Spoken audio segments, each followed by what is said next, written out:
আসসালামু আলাইকুম। যে যেখান থেকে দেখতেছেন সবাইকে স্বাগতম।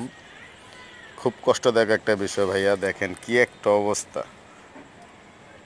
বাড়ির কুকুর যদি ছাদের উপরে উঠায় এরকম কবুতরের বাচ্চাকে এরকম ধাওয়া ধাওয়া খায় ফেলে, তাহলে কি এগুলিকে কি করা উচিত? ছাদের উপরে অনেকগুলি পশু পাখি পালা হয়, এর মধ্যে খরগোশ মাশাআল্লাহ অনেক বাচ্চা দেয়।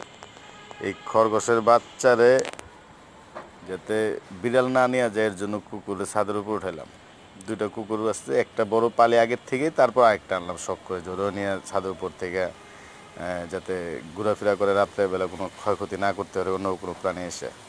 মানে এটাই যদি ক্ষয়ক্ষতি করে তো কি করা যায়?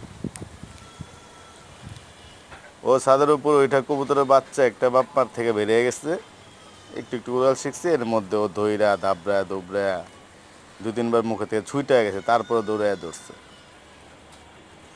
মানে এত কষ্টের একটা বিষয় যে মানে আসলে খুব খারাপ লাগার একটা বিষয়। ও এরপরে উত্তম মাধ্যম তো ব্যাপক খাওয়া খাইছে। আমি আবার এগুলোতে ছাড় দিই না, কারণ এগুলোতে ছাড় দিলে পরবর্তীতে আবার উঠবে আবার উঠবে। এখন উঠে, এখন উঠার ওদিকে তাকায় না, কারণ এর আগে ওর বড় যেটা আগে বুড়া যেটা পালি ওইটা উপরে উঠছিল, একদিন খরগোশের বাচ্চা নিচে পড়ে গেছে আর কি, ও খেলতে খেলতে মেরে ফেলছিল। ও আসলে খায় না ওই খরগোশের বাচ্চাটাকে, বাট ওরে যে একটা উত্তম মাধ্যম দেওয়া হয়েছে, এরপর থেকে ও খরগোশের বাচ্চা যদি ওর গায়ের উপর পিঠের উপর ওঠে ও কিছু করে না।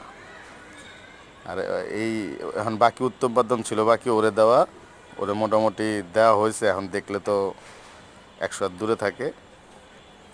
তারপর যাক, যেটা ঘটে গেছে তো ঘটে গেছে ভাই। সবাই দোয়া করবেন, সবাই সবার পশু পাখিকে সেফলি রাখবেন, দেখে রাখবেন।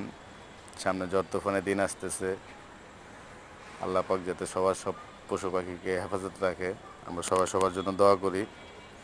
আর এরকম আমার মতো ঘটনা যাতে ভাই কারো না ঘটে। খুব সুন্দর একটা বাচ্চা কবুতর ছিল, খুব বড় হয়েছিল সাইজে। যাক, ভালো থাকবেন সবাই, আল্লাহ হাফেজ।